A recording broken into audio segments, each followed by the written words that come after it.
हाय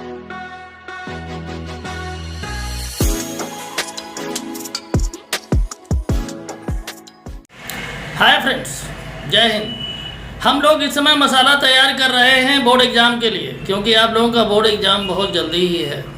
ठीक है, तो एपी का यानी अर्थमेटिक प्रोग्रेशन के 2 वीडियोस हो चुके हैं, वो आप लोगों ने शायद देखे होंगे, और अगर नहीं देखे हैं तो देख लीजिएगा, क्योंकि फर्स्ट वीडियो में हमने फिर दोबारा आपको बेसिक्स भी बताए हैं, फार्मूलों के बारे में भी बताया, बहुत कुछ है उसके अंदर, तो उसको देख लीजिएगा। तो आपको ये जो और वीडियो है एक, उसके बाद ये तीसरा वीडियो है एपी का, तो आपको समझ में आसानी से आएगा। ठीक है, और अगर आपका पहले से ही बेसिक्स कंप्लीट है तो फिर कोई प्रॉब्लम नहीं है। तो चलिए हम लोग देखते हैं एक और इम्पोर्टेंट क्वेश्चन। हम लोग इस समय देख रहे हैं अर्थमेटिक प्रोग्रेशन के इम्पोर्टेंट क्वेश्चन, जो कि आपके एग्ज़ाम में कई बार आए हुए हैं क्वेश्चंस, उनको ले रहे हैं। ठीक है, चैनल पर अगर नए हैं तो सब्सक्राइब कर लीजिएगा। ठीक है, और वीडियो को अधिक से अधिक लोगों तक शेयर कीजिएगा और लाइक भी कीजिएगा। ठीक है, तो बढ़ते हैं आगे और देखते हैं क्वेश्चन को। देखें, इस तरह का क्वेश्चन आप लोगों को कभी कभी पूछा जाता है ना। कहा जाता है कि find the missing terms in the boxes, यानी बॉक्स में जो ये मिसिंग टर्म्स है, आखिर कितना कितना नंबर आएगा इसमें। तो आपको ये तो पता है ना कि ये एपी में होंगे सभी। हमने आप लोगों को बताया था फर्स्ट वीडियो में, अगर देखेंगे कि एपी कैसे कंसीडर करते हैं। एपी के लिए हमने पूरा आपको बताया है कि पहला होता है ए, दूसरा होता है ए प्लस डी, एपी का सेकेंड टर्म, थर्ड टर्म होता है ए प्लस 2d, और फोर्थ टर्म होता है ए प्लस 3d। इसी तरह से आगे भी हम लिखते जाते हैं। ठीक है, तो आपको कितना भी बड़ा इस तरीके से मिल जाए, कितने भी ब्लॉक मिल जाए, कोई फर्क नहीं पड़ता, आप इसी तरीके से उनके ऊपर लिख लीजिएगा, और जो गिवन है उसको लेकर के आप सॉल्व कीजिएगा। तो देखेंगे यहाँ पर ये गैप है, यहाँ ए गैप है, यहाँ पर गिवन क्या है, ए प्लस डी, तो ये लिखते हैं ए प्लस डी कितना है 13, यहाँ लिख देंगे ए प्लस डी इक्वल टू 13। ठीक है, इक्वेशन नंबर फर्स्ट। यहाँ देखें आपका ये गिवन है, जो गिवन है उसी को पहले सॉल्व करेंगे। ठीक है, तो a प्लस 3d की वैल्यू कितनी है 3, तो a plus 3d equal to 3, equation number second. ठीक है, जो आपका गिवन है उसी को लेकर के हम सबसे पहले a और d की वैल्यू निकालेंगे। a और d की अगर वैल्यू निकल जाएगी तो आपका जितने भी मिसिंग टर्म्स हैं वो ऑटोमेटिक आ जाएंगे। तो देखें यहाँ पर हम इनको क्या करेंगे, सब्ट्रैक्ट कर देंगे, तो माइनस माइनस माइनस ए एक कैंसिल आउट हो जाएगा, तो यहाँ क्या हो जाएगा 3d माइनस 1d, कितना बचेगा 2d, लेकिन माइनस का बचेगा क्योंकि माइनस का ज़्यादा है। यहाँ पर देखेंगे क्या करें, 13 माइनस 3 कितना हो जाएगा 10 हो जाएगा ना, तो d इक्वल टू हो जाएगा 10 बाई माइनस 2, डिवाइड करेंगे तो ये आ जाएगा -5 हो जाएगा ना। आप देखिए क्या करेंगे, अब हम निकालेंगे a की वैल्यू, तो ये d की वैल्यू किसी भी इक्वेशन में रख दीजिएगा, तो लिखेंगे putting d equal to -5 in first. ठीक है, तो फर्स्ट इक्वेशन क्या है, a plus D equal to 13, a plus D की वैल्यू कितनी है -5 इक्वल टू 13, ब्रैकेट को ओपन करेंगे तो प्लस माइनस का माइनस हो जाएगा, यानी a minus 5 equal to 13, then a equal to 13, और ये 5 राइट हैंड साइड में जाएगा तो प्लस का हो जाएगा, टोटल करेंगे तो कितना हो जाएगा 18। ठीक है, तो आप देखें यहाँ पर आपका ये निकल के 18 आ गया, a की वैल्यू चाहिए थी, तो ये तो ऐसे ही फिलअप हो गया ना।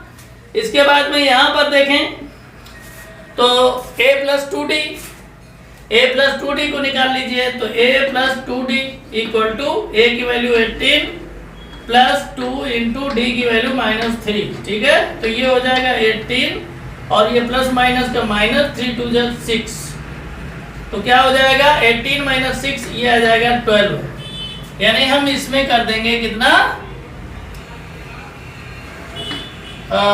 सॉरी d की वैल्यू 5 है, ये d की वैल्यू 5 है, तो ये हो जाएगा आपका 5 2 जा 10 हो जाएगा, तो 18 माइनस 10 कितना हो जाएगा 8, तो ये आपका हो गया 8। ठीक है, इस तरह से आप लोग निकाल सकते हैं, कहीं भी कितना भी कुछ भी दिया हो कितने भी यहाँ पर आपके ब्लॉक दिए हों आप उनको मिसिंग टर्म्स निकाल सकते हैं, कोई दिक्कत नहीं, ठीक है। तो आप ध्यान रखें इसका। अब हम लोग देखेंगे नेक्स्ट क्वेश्चन इसी तरह का, और जो कई बार ओबी एग्जाम में आया हुआ है। देखिए इस क्वेश्चन को, क्वेश्चन है find the 31st term of an AP whose 11th term is 38 and 16th term is 73।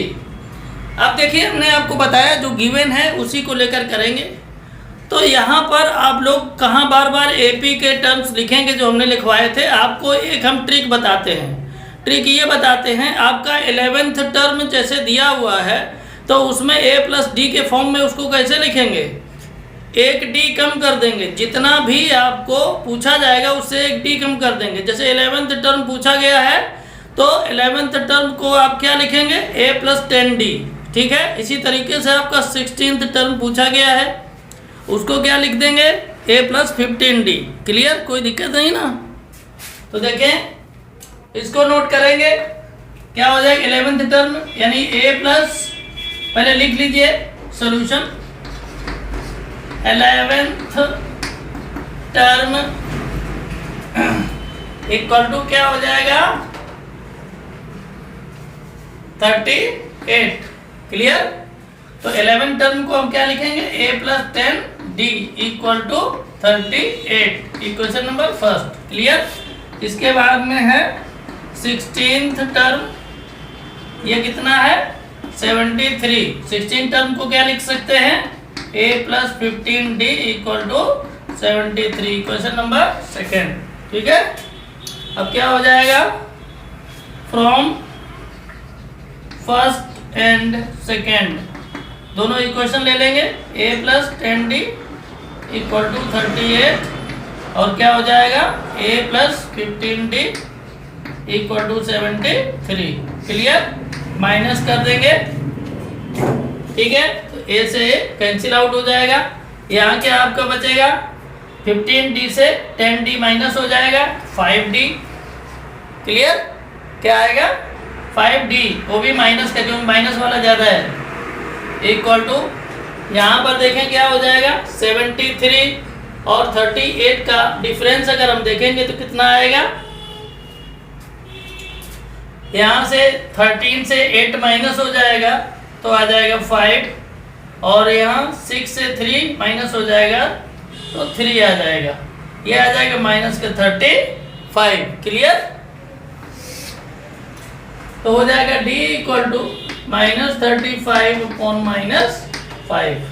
Cut कर देंगे तो कितना आ जाएगा 7। क्लियर। अब लिखेंगे पुटिंग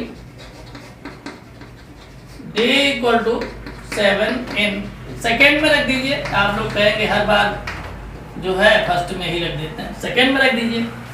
तो सेकेंड क्या है, a plus 15d equal to 73। ठीक है। तो a प्लस 15d की वैल्यू कितनी है 7 इक्वल टू 73। तो a प्लस 15 7 जा 105 इक्वल टू 73। क्लियर।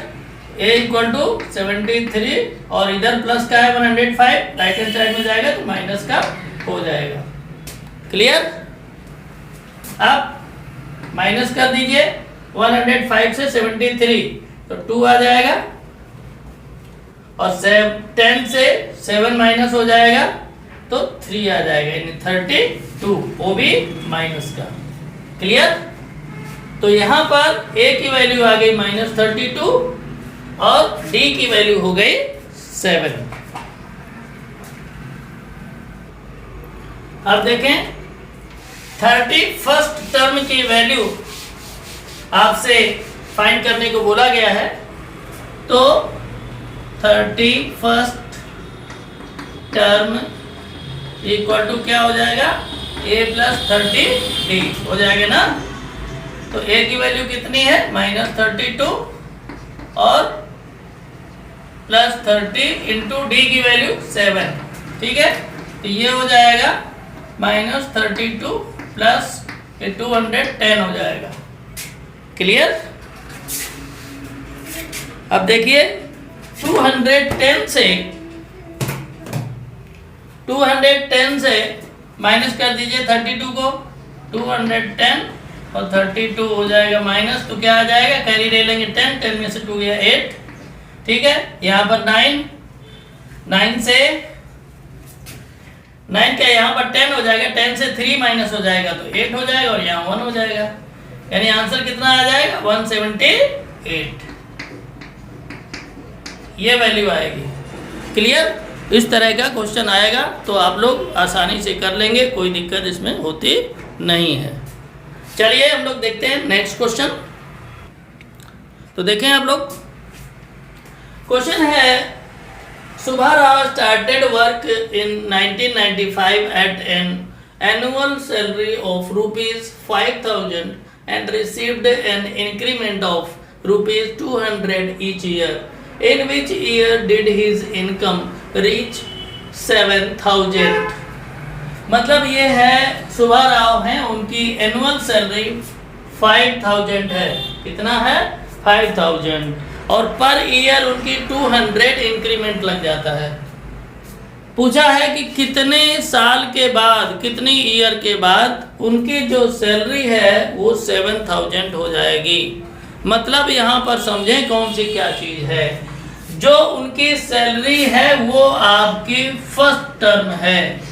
सॉल्यूशन, जो ये सैलरी है इसको लिखेंगे फर्स्ट टर्म यानी 5,000, A = 5,000, और जो इंक्रीमेंट लग रहा है वो कॉमन डिफरेंस है 200, ठीक है। और जो लास्ट में ये पहुंच जाएगा, लास्ट टर्म है, इसको आप AN भी लिख सकते हैं या L भी लिख सकते हैं। क्या लिख सकते हैं? L, ठीक है।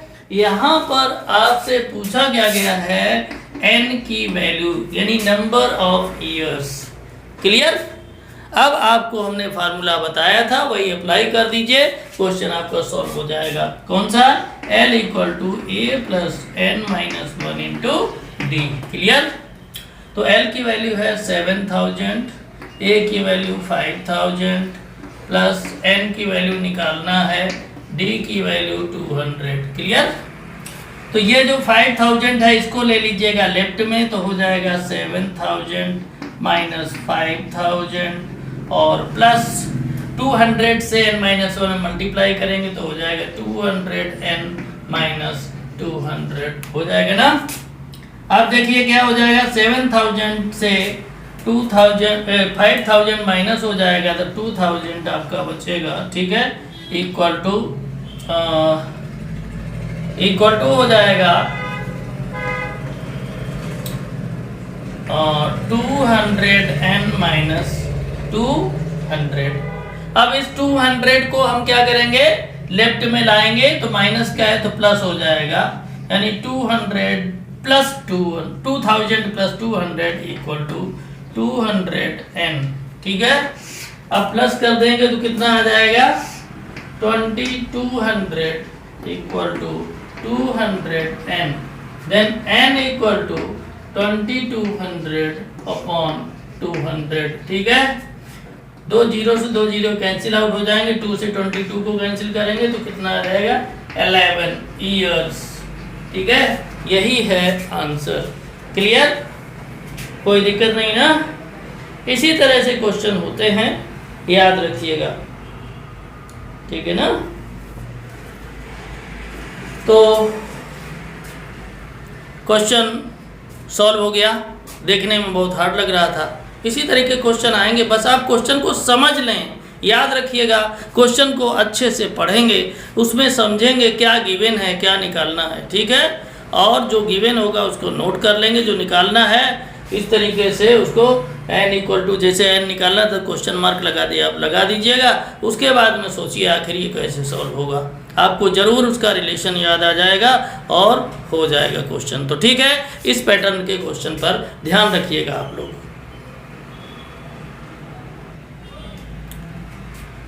तो फ्रेंड्स देखें क्वेश्चन को। क्वेश्चन है, if the sum of the first 14 terms of an AP is 1050 and its first term is 10, find the 20th term। ठीक है, तो इसमें कहा गया है कि 14 टर्म्स हैं, उनको सम किया गया है तो आया है 1050। फर्स्ट टर्म गिवन है 10, तो कहा है 20th टर्म फाइंड कीजिए। ये सम वाला है, आप लोग जो हैं ध्यान रखें, कंफ्यूज ना हो, नहीं तो पता चले अभी तक जैसे होता रहा उसी तरीके से करें। सम लगा हुआ है तो सम का फार्मूला लगाएंगे। सबसे पहले जो गिवन है उसको देखें। ये जो दिया हुआ है sum of the first 14 terms is 1050। तो इसको क्या लिखेंगे? एस 14 कितना है? 1050। क्लियर? और फर्स्ट टर्म दिया है 10, तो a इक्वल टू हो जाएगा 10। क्लियर? इतना ही गिवन है, आपसे पूछा गया है 20th टर्म। तो सम के लिए फार्मूला लिख लीजिए, क्या होता है? S N equal to n by 2 in bracket 2a plus n minus 1 into D. Clear? अब देखें करना कितना है? 14 टर्म का सम है, तो n की वैल्यू कितनी है? 14। यहाँ लिख देते हैं n इक्वल टू 14, क्योंकि 14th टर्म दिया इस वजह से n इक्वल टू 14। तो रखिए ये हो जाएगा s 14 इक्वल टू 14 बाई 2, जहाँ भी n है वहाँ 14 कर देंगे। 2a की वैल्यू 10 दी हुई है plus n minus 1, n minus 1 का मतलब 14 माइनस 1 और इंटू डी।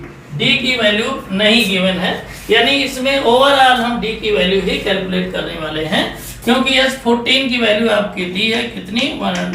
1050, और ये 2 7 जा 14 हो जाएगा, यानी 7 यहाँ आ जाएगा, अंदर हो जाएगा 10 2 जा 20 प्लस 14 माइनस 1 यानी 13 D. Clear?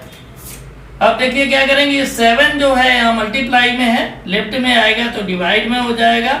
1050 upon 7 equal to ये हो जाएगा 20 प्लस 13 डी। क्लियर? अब 7 से इसको कट कर दो, 7 1 जा 7, ठीक है। 10 में से 7 माइनस हो जाएगा, 3 बचेगा, 35 हो जाएगा, 7 5 जा 35, और ये जो 0 है लास्ट में, 0 यहाँ बढ़ जाएगा, यानी कितना हो जाएगा? देखें ये हो जाएगा 150 इक्वल टू 20 प्लस 13 डी। अब 20 को लेफ्ट में लेके आइए तो माइनस का हो जाएगा, ठीक है, इक्वल टू 13 डी। तो इसमें माइनस कर देंगे तो हो जाएगा 130 equal to 13 D. Then D equal to कितना हो जाएगा? 130 बाई 13, ये कितना आ जाएगा? 10। डी की वैल्यू कितनी आ गई? 10। क्लियर? यहाँ तक कोई प्रॉब्लम नहीं। अब हमें क्या निकालना है? 20th टर्म, ठीक है ना। तो 20th टर्म निकाल लेते हैं। देखिए 20th टर्म आपको बताया है क्या लिखना है? a plus 19 D. 20 टर्म को लिखेंगे ना, हमने कहा है कि जितना टर्म पूछा जाए आप n की जगह पर क्या करेंगे, यानी d की वैल्यू उतना ही आप एक कम करके रख देंगे। तो 20 था इसलिए a प्लस 19 डी। तो ये क्या हो जाएगा? 10 हो जाएगा आपका a की वैल्यू, और 19 और d की वैल्यू है 10। तो ये हो जाएगा 10 और ये 190, ऐड करेंगे तो हो जाएगा 200। यही आपका है आंसर, ठीक है। यहाँ तक कोई दिक्कत नहीं, बस मस्ती के साथ ऐसे ही करते रहिएगा। चैनल को अवश्य सब्सक्राइब कर लीजिएगा, ठीक है ना। आपको रिमाइंड करवा रहे हैं बार बार इसलिए क्योंकि सब्सक्राइब करने में आपको लोग कंजूसी करते हैं।